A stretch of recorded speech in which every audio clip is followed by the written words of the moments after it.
प्रतीक दिल्ली में joint family के साथ रहता था, लेकिन जॉब की वजह से अपनी माँ के साथ दूसरे शहर में शिफ्ट हो जाता है, जहाँ उसकी प्रीति के साथ लव मैरिज हो जाती है, जिस पर बहू को नापसंद करते हुए उसकी माँ पूरा समय प्रीति को परेशान करने के तरीके निकालती रहती है। प्रीति, कहाँ हो? सुबह का नाश्ता दोपहर में खिलाओगी क्या? इसमें प्रीति और प्रतीक ऑफिस जाने के लिए तैयार हुए कमरे से बाहर आते हैं, जिसे देख सास प्रीति पर भड़कने लगती है। महारानी, तुम सुबह सुबह तैयार होकर घर का सारा काम छोड़कर कहाँ चल दी? जी वो ऑफिस। हैं? तुम ऑफिस जाओगी तो घर में जो सफाई, नाश्ता, खाने का काम है वो क्या मैं करूंगी? माँ, मैंने उससे वादा किया था कि वो जॉब कंटिन्यू कर सकती है। अरे वाह जी वाह, दोनों आपस में सलाह कर फैसले ले लिए। मैं क्या यहाँ बेवकूफ बैठी हूँ? मुझसे पूछना किसी ने जरूरी नहीं समझा? मम्मी, आप फिक्र ना करें, मैं आज ही रेजिग्नेशन दे दूंगी। प्रीति ऑफिस के लिए चली जाती है और अगले दिन से जॉब छोड़ घर के कामों में लग जाती है, लेकिन साथ ही उदास भी रहने लगती है, जिसे देख प्रतीक को अच्छा नहीं लगता। मुझे पता है तुम्हें अपनी जॉब कितनी पसंद थी। आई एम सॉरी प्रीति। अरे कुछ नहीं होता, बस मम्मी खुश रहनी चाहिए। अब प्रीति अपनी सास को खुश करने और उनका दिल जीतने की जी तोड़ कोशिश करती रहती है, पर सास कभी उससे सीधे मुंह बात तक नहीं करती। इसी तरह दिन बीतने लगते हैं। एक शाम प्रतीक ऑफिस से परेशान घर वापस आता है। माँ, चाची का फोन आया था। दादी की तबीयत बहुत खराब है, हमें दिल्ली जाना होगा। पति की बात सुन प्रीति तो पैकिंग शुरू भी कर देती है, पर माँ वहीं बूत बनी खड़ी रह जाती है। लगता है मम्मी अपनी सास से बहुत प्यार करती हैं, तभी उनके बीमार होने की खबर सुन शॉक में आ गई। ये प्यार नहीं, परेशानी है। तुम तो ऐसे सोचो कि अब से जब तक दिल्ली में हो तुम्हारे अच्छे दिन शुरू। अच्छा, ऐसा क्या है दिल्ली में? वो तुम्हें कुछ ही घंटों में पता चल जाएगा। सास के रिएक्शन और पति की बात से कंफ्यूज्ड प्रीति दोबारा पैकिंग में लग जाती है, जिसके बाद कुछ घंटों का सफर तय कर तीनों दिल्ली पहुंच जाते हैं, जहां घर के अंदर पहुंचते ही लोगों की भीड़ देख प्रीति परेशान हो जाती है। हे भगवान, इतनी भीड़! प्रतीक, कहीं तुम्हारी दादी को कुछ हो तो नहीं गया ना? पागल, ये भीड़ नहीं, मेरा परिवार है। क्या? इसे तुम परिवार कहते हो? अरे इसे तो जिला घोषित कर देना चाहिए। तुम्हारा परिवार का तो अपना पर्सनल बिग बॉस बन सकता है।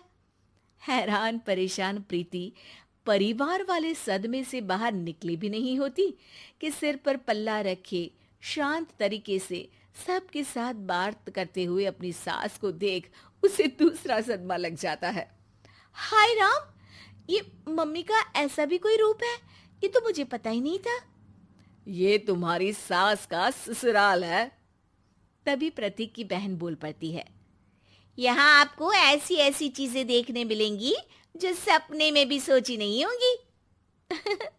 हाँ, ये कुछ दिन तो बहुत इंटरेस्टिंग लग रहे हैं। सब एक साथ दादी के कमरे में जाते हैं, जहां पहुंचते ही उसे दादी की आवाज सुनाई देती है। क्यों रे, सास से मिलने की फुर्सत मिल गई? दूसरे शहर जाकर छूट क्या मिली? तुम तो भटकता पंछी बन गई। इतने समय में ये तक नहीं पूछा कि जिंदा भी हूं या मर गई। प्रीति की सास अपनी सास के पैर छूती है। अरे कैसी बात कर रही है मम्मी, आपको तो मेरी उम्र भी लग जाए। अरे बस कर, ये झूठी उम्र देने वाली बातों का दिखावा ना कर। तेरा बस चले ना तो जो मेरी बची कुची जिंदगी है वो भी अभी खत्म कर दे। अरे बहू कहाँ है?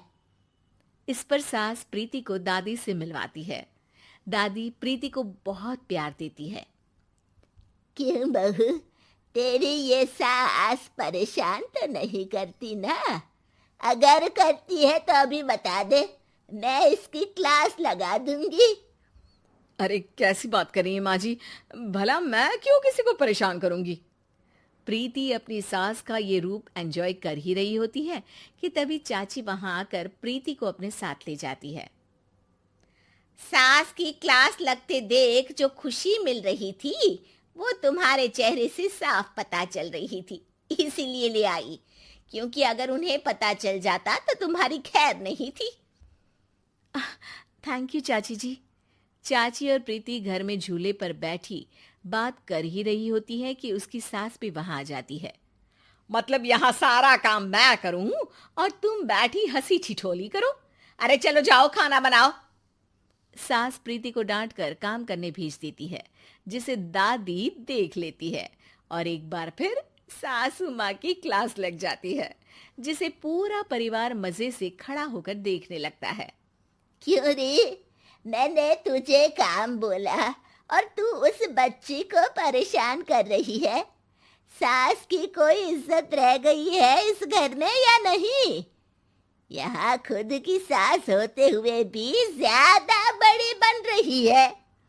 अब नहीं मम्मी जी, मैं तो बस थोड़ी मदद के लिए बोल रही थी।